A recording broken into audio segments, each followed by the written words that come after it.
people walk through life believing that if they could just change one or two people around them, their whole life would finally work.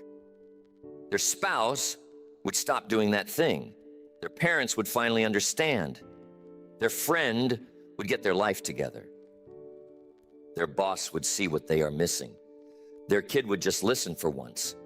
And so they spend year after year, every conversation, every argument, every late night talk, every plan, every piece of advice, trying to change the people in their life. And year after year, nothing changes. The people in their life are exactly who they were 10 years ago. And meanwhile, the person doing all the fixing has gotten older, more tired, more bitter, and not one step closer to the life they were trying to build. And here's the truth. You cannot fix anybody, not your spouse, your parents, your friends, not your siblings, not your coworkers, not your kids. You cannot fix any of them. And every single year you spend trying is a year you're not spending on the one person you actually have the power to change, yourself. So today I want to talk to you about why you must stop trying to fix everyone around you, about what it is costing you. And I want to talk to you about what you have to do instead, because there is a different way to live, and the people who figured it out got their lives back. They are not better people than you. They are not smarter than you. They just stopped doing the one thing that was draining their whole life. And once you stop doing it too, you are going to feel something you have not felt in years. You are going to feel free. Now, let me tell you why this matters. Because most people who are trying to fix the people around them don't even know they are doing it. It feels like caring.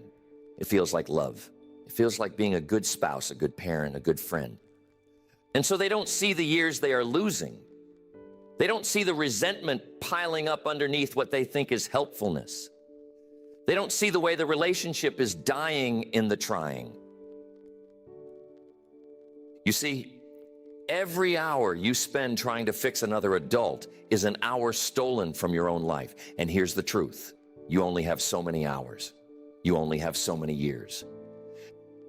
The energy you are pouring into trying to change somebody who has not asked to be changed is energy that is not going into your own work, your own goals, your own growth, your own peace. And when you wake up at 50 or 60 and your spouse is still the same, your parents are still the same, your friends are still the same, and you have spent 2 decades being frustrated by all of it, you are going to ask yourself why you didn't just live your own life. And the answer is going to be that you were too busy trying to live theirs. But the cost is not just the years. The cost is what it does to you on the inside.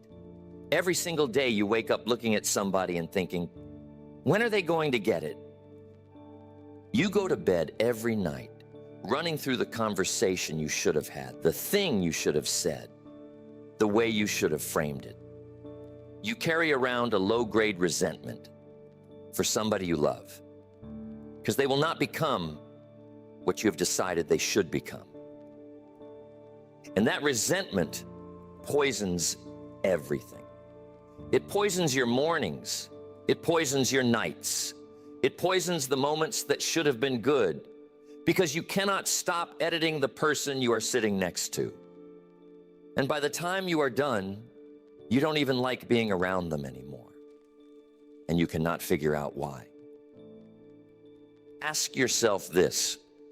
Who are the 2 or 3 people in your life right now that you are trying to change? Name them. Say the names in your head if you have to. And then ask yourself, how long have I been trying? How much of my energy has gone into it? And what has actually changed in them as a result? I'm telling you, when most people honestly answer that question, the answer is nothing has changed. Years of effort, no change. So you have to understand the cost before we go any further. Because every day you continue down this road is another day of your one life burned on a project that was never yours to complete. So let's start with the most fundamental thing you must understand. People do not change because you want them to. People change because they decide to. That is the rule. There has never been an exception. And every time you have tried to be the exception, every time you have thought, if I just say it the right way, if I just find the right book, if I just love them hard enough, if I just have one more honest conversation, you've been working against a law of human nature. You see, change requires the other person to want it, not understand it, not agree with you about it, want it from the inside. And until they want it, nothing you do from the outside can put it in there. You can pour information into a person who isn't ready, and it runs through them like water through a sieve. You can pour love into a person who isn't ready, and they will treat your love like pressure. You can pour your best advice into a person who isn't ready, and they will resent you for the advice while doing the exact opposite of what you told them. None of it lands, not because they are bad people, because the readiness was not there. And here's what most people miss. The readiness does not come from you. The readiness comes from their own pain, their own consequences, their own moment of looking at their life and deciding something has to change. That moment is not something you can manufacture. You cannot rush it. You cannot trigger it. You cannot love it into existence. It happens on their timeline by their internal mechanics, and your only role in it is to be available if they choose to come to you when it arrives. Now, I want you to think about your own life for a moment. Think about the things you have actually changed about yourself over the years, the habits you broke, the patterns you fixed, the decisions you finally made. Ask yourself this: who told you to make those changes? Was it somebody who badgered you for years? Was it somebody who sent you books and articles? Was it somebody who pulled you aside every other week to tell you what you needed to fix? Or was it you one day in some private moment deciding that you had finally had enough? I'll tell you what, it was the second one. Every single time. The changes you made because you got there yourself. The same is true for everybody else. And so you must accept this. The person in your life that you have been trying to fix, they are not broken. They are not behind schedule. They are exactly where they decided to be. And until they decide to be somewhere else, no amount of your effort is going to move them.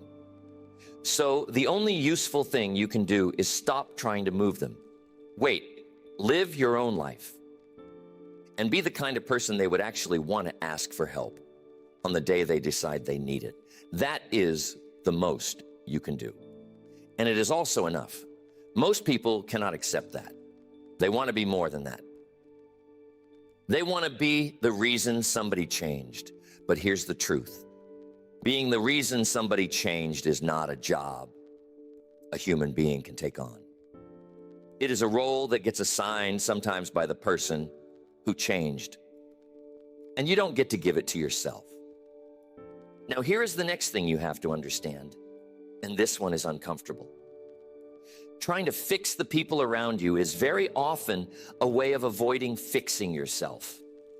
It is a brilliant disguise because it looks like work. It feels like work. You are tired at the end of the day. You are emotionally exhausted. You are dealing with hard conversations and difficult dynamics and complicated emotions. So you tell yourself, look at how much I am doing. Look at how much I care. Look at how I am trying. But here's the truth. None of that work has anything to do with your own life. None of it is moving your own goals forward. None of it is changing who you are. It is all aimed at somebody else.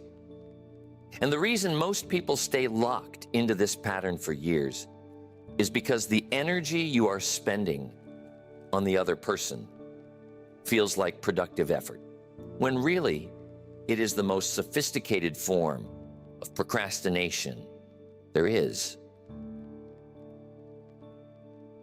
You are running from the work of your own life by running into somebody else's. You see, there is something terrifying about turning the lens around. Because as long as you are focused on what your spouse needs to fix, you don't have to look at what you need to fix. As long as you are focused on what your parents got wrong, you don't have to look at what you are getting wrong. As long as you are focused on your friend's bad choices, you don't have to look at the choices you are avoiding. The fixing project keeps your eyes off yourself. And that is the real reason it is so addictive. The pain of looking at somebody else's life is real, but it is borrowed pain. The pain of looking at your own life, that one cuts. Now ask yourself a very honest question. If you took all the energy you are currently spending on trying to change other people, and you put that energy into your own life, your own habits, your own goals, your own health, your own work, your own growth, what would your life look like in 5 years? Really sit with that, not in a general way. Be specific. Picture the body you would have. Picture the bank account you would have. Picture the work you would have built. Picture the calm you would feel. Picture the version of you that walks into a room and doesn't even look at what other people need to change because you are too busy being who you already became.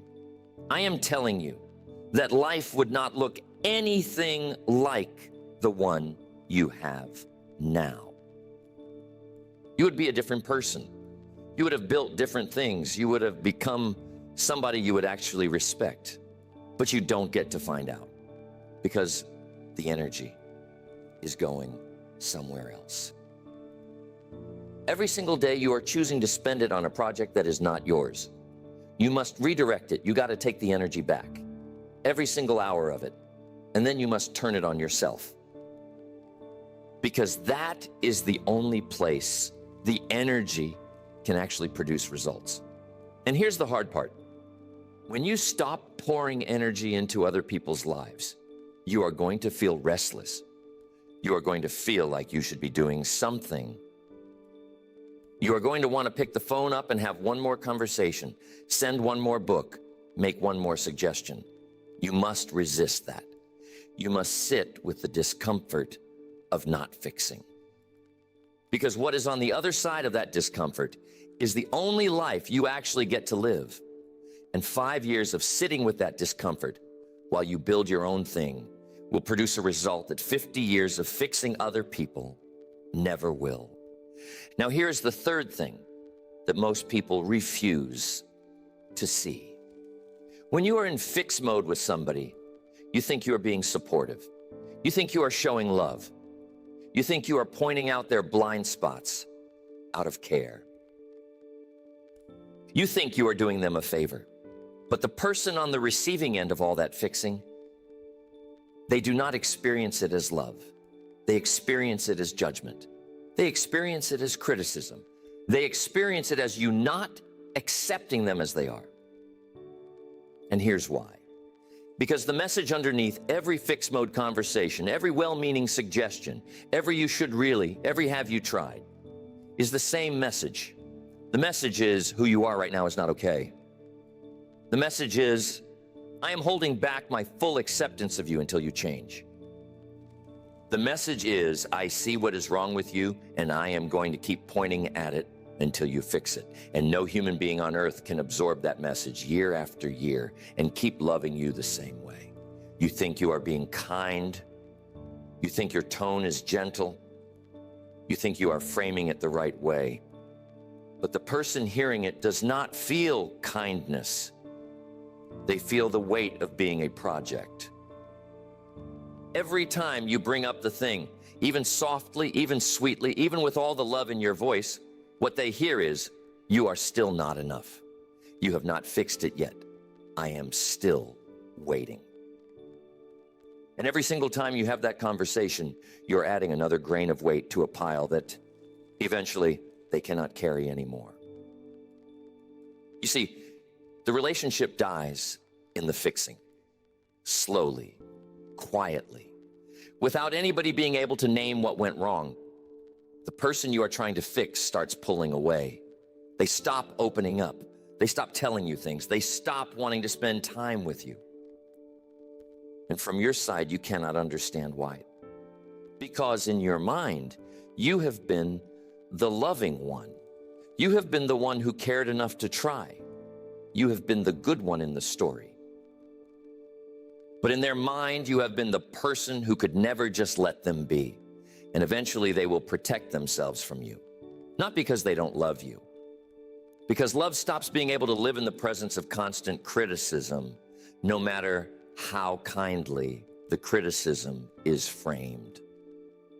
So you must understand there is no version of fix mode that does not damage the relationship. It does not matter how gentle you are. It does not matter how loving your tone is. It does not matter how much you say, I am only telling you this because I care about you. The mechanism is the same. You are communicating non-acceptance. And non-acceptance, repeated daily, is corrosive. Every relationship that has ever ended because somebody felt they could never be enough, every one of those relationships had a fixer in it. Stop. Not just for them, for the relationship itself. Because the only way the relationship survives is if you let the other person be who they are, including the parts you wish were different, especially the parts you wish were different. Because the test of whether you actually love somebody is not whether you love the version of them you imagine. It is whether you love the version of them that is standing in front of you right now, with all the things you wish were different about them still in place. Now, let me tell you about somebody.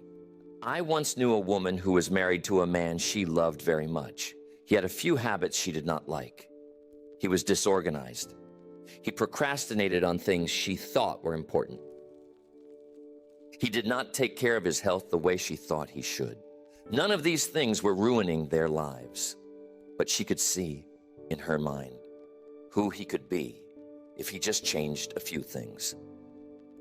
So for 15 years, she tried to help him become that better version of himself. She suggested, she nudged. She left books on the nightstand. She brought it up at dinner. She brought it up in the car. She brought it up at bedtime. She had loving, careful, well-meaning conversations with him about the things she thought he needed to address. And from her perspective, she was being the best wife she could be.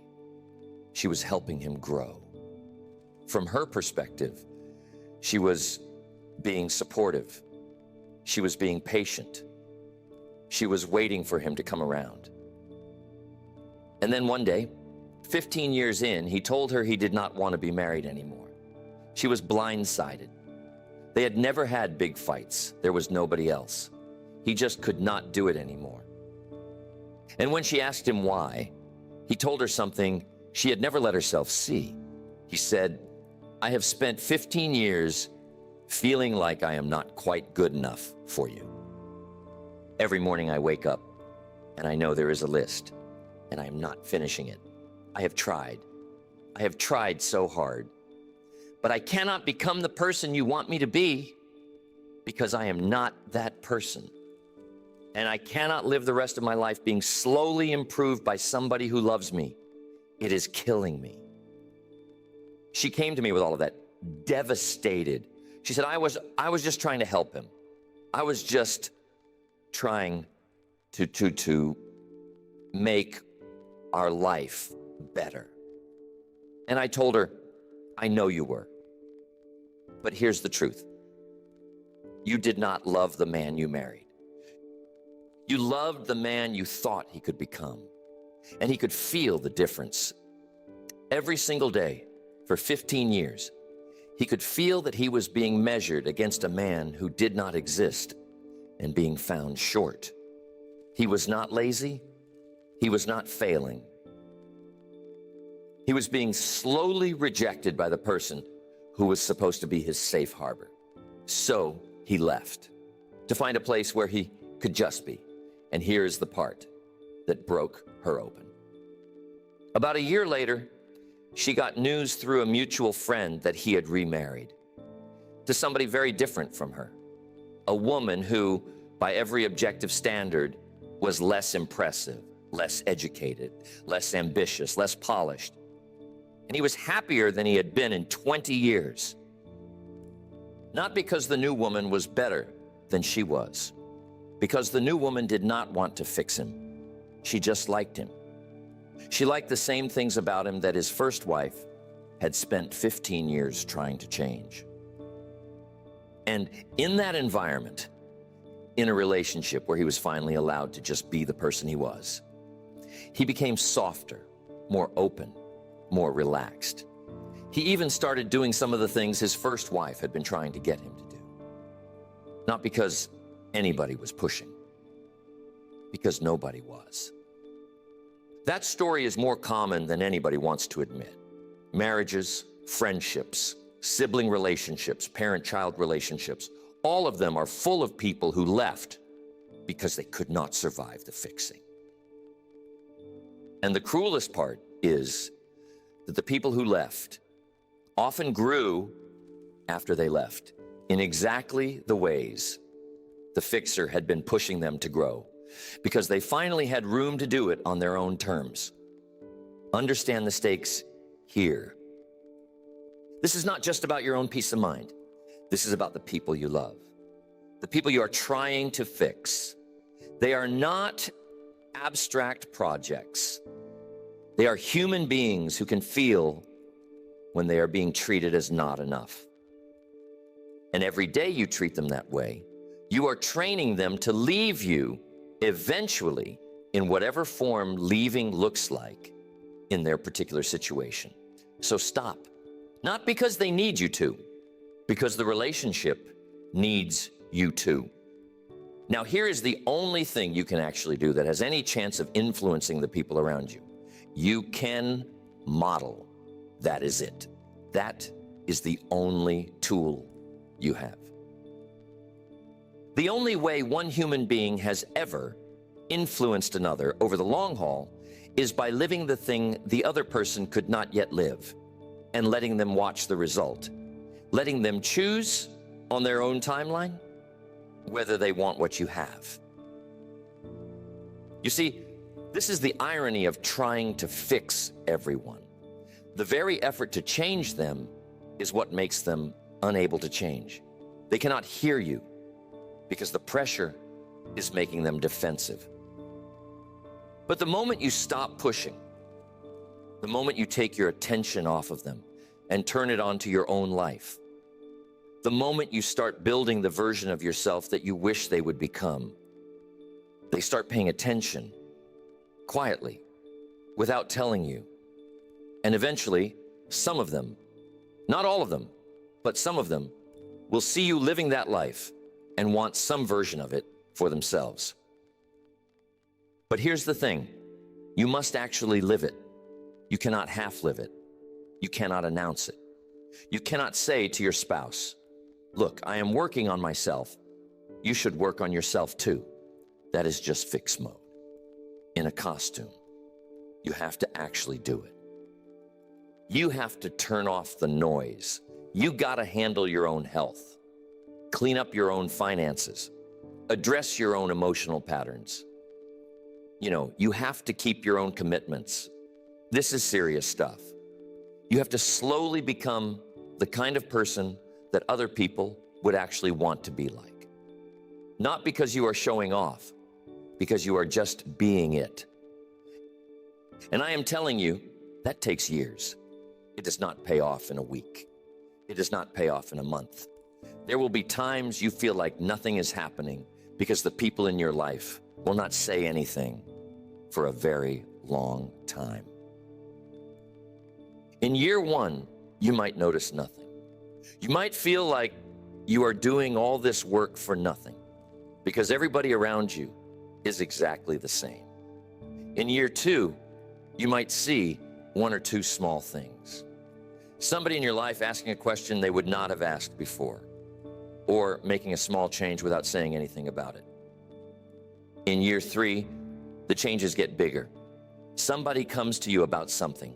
Somebody starts showing up differently. By year 5, the people around you have either grown to meet you or they have made it clear by who they have become that they're not going to. And somewhere along the way, usually somewhere in year 3 to year 7, somebody will come to you and ask. They will ask how you did it.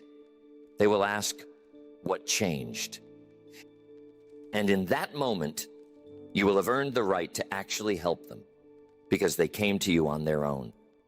That is the only kind of help that ever takes, the kind that was asked for, the kind where the door opened from their side. Focus on your own life. Build the thing, and let the people who are ready to learn from it find you on their own.